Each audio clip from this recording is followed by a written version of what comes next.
루이스 부르주아는 세계 곳곳에 거대한 거미 작품을 설치했는데요. 무서운 외형과 다르게 작품의 이름은 마망, 즉 어머니를 뜻한다고 합니다. 네, 오늘은 어머니에 대한 각별한 마음으로 거미 조각 작업에 몰두한 작가 루이스 부르주아에 대해 알아보겠습니다. 박소경 아트 디렉터와 함께합니다. 어서 오세요. 안녕하세요. 네, 안녕하십니까. 자, 오늘 소개해 주실 작가가 거미 작가로 유명하다고요? 네, 이 작가의 대표적인 거미 조각을 본 분들은 아마 오랫동안 기억을 하실 것 같습니다. 바로 루이스 부르주아라는 작가인데요. 현재 전 세계 6점이 설치되어 있는 청동으로 된 대형 거미 조각 마망 시리즈는 이 루이스 부르주아의 어머니를 상징하는 작품입니다. 이 루이스 부르주아는 이 작품에 대해서 이런 이야기를 하기도 했는데요. 거미는 나의 어머니에게 바치는 찬사입니다. 그녀는 나의 가장 친한 친구였습니다. 어머니는 거미처럼 실을 짰고 거미처럼 매우 영리했습니다. 이 루이스 부르주아는 어린 시절 아버지로 인한 트라우마 때문에 이 어머니에 대한 연민과 각별한 마음이 컸다고 하는데요. 이 평생 거미를 소재로 활발하게 작업을 전개했습니다. 네, 거미로 어머니를 떠올리는 게 굉장히 특이한 것 같은데요. 이 루이스 부르주아에 대해 소개를 해주시죠. 네, 루이스 부르주아는 프랑스 태생이지만 미국 현대미술계를 대표하는 세계적인 설치 미술가입니다. 네. 20세기 가장 주목받은 조각가 중 한 명으로 불리기도 하는데요. 이 거대한 거미 형상의 조각 작품 마망이 루이스 부르주아의 시그니처로 유명합니다. 1911년 프랑스 파리에서 갤러리를 하는 집에서 태어났는데요. 1935년 파리 소르본 대학에서 수학을 전공하지만 이후 미술 쪽으로 진로를 변경하게 됩니다. 어릴 적부터 재능이 있었던 미술을 본격적으로 공부하고자 에콜대 보자르에 입학을 하고요. 이후 미국으로 건너가서 아트 스튜던트 리그에서도 공부를 이어가는데요. 특히 유럽에서 미국으로 망명해온 초현실주의 예술가들과 소통을 하면서 영향을 받게 됩니다. 이 판화와 조각 또 설치까지 장르를 넘나들면서 꾸준히 작업을 하는데 이 60년의 긴 시간을 무명으로 보내다가 뒤늦게 스포트라이트를 받으면서 글로벌 아티스트로 거듭났습니다. 네, 긴 무명 시간을 보내다가 이제야 빛을 발하니까 요즘이 참 행복하지 않을까 이런 생각이 드는데요. 자, 그런데 조각뿐 아니라 판화 작업도 많이 했다고요? 네, 루이스 부르주아는 초기에 드로잉과 판화 등 평면 작업을 주로 했는데요. 이 처음 파리를 떠나서 뉴욕으로 갔던 1930년대부터 이 40년대까지의 판화 작업들이 조금씩 인정을 받기 시작했습니다. 네, 그러다가 조각에 집중하면서 잠시 놓았던 게 70대가 된 후에 다시 판화 작업을 시작했다고 하고요. 이 타계할 때까지 계속돼서 평생 1,500여 점의 판화를 작업했습니다.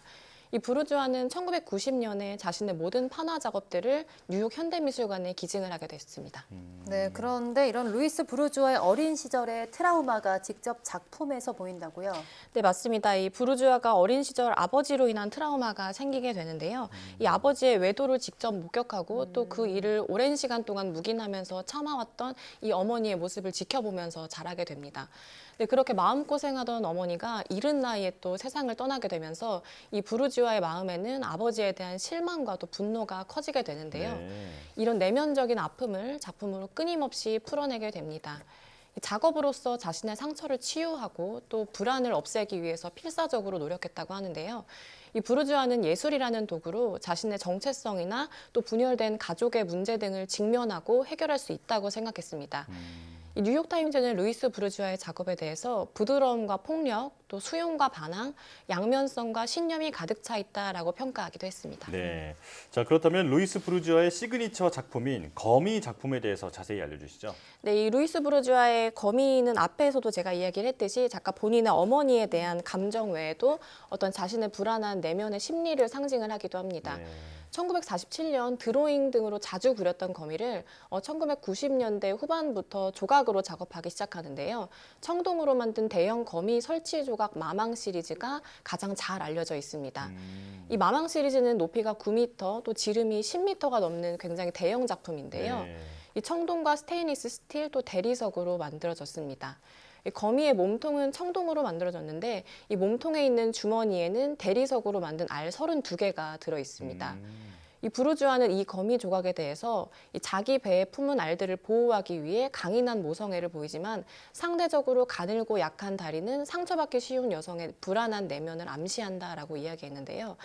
이 자신의 어머니를 생각하면서 이 압도할 만한 스케일의 작품을 만들었을 과정을 생각하면 참 애틋하면서도 또 존경스러운 마음도 듭니다. 네. 그런데 또 어쩐지 저런 작품들을 보면 영화의 스틸컷 같은 네, 그런 맞습니다. 생각이 드는 것 같은데요. 이런 루이스 부르주아가 또 후학을 양성하기도 했다고요. 네, 이 루이스 부르주아는 자신의 작업에만 몰두한 게 아니라 후학도 많이 양성을 했는데요.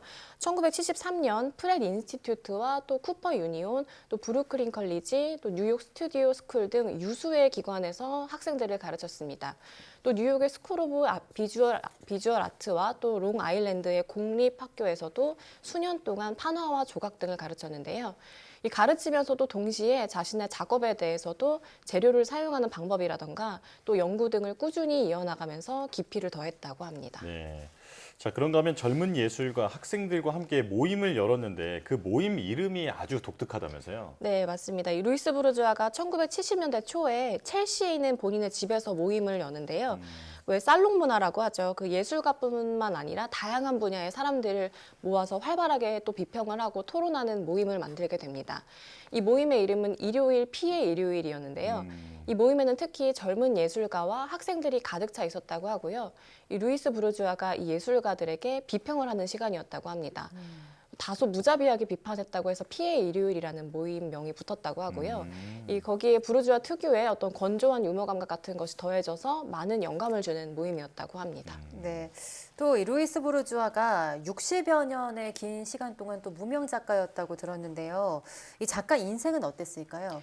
이 루이스 부르주아는 뉴욕으로 건너오면서 그 미국의 미술계에서 굉장히 치열하게 작업을 했는데요. 특히 1940년대 초반에는 이 나무로 된 조각이나 평면 작업을 굉장히 많이 했습니다. 이 1945년에 첫 개인전을 열었지만 거의 주목받지 못했다고 하는데요.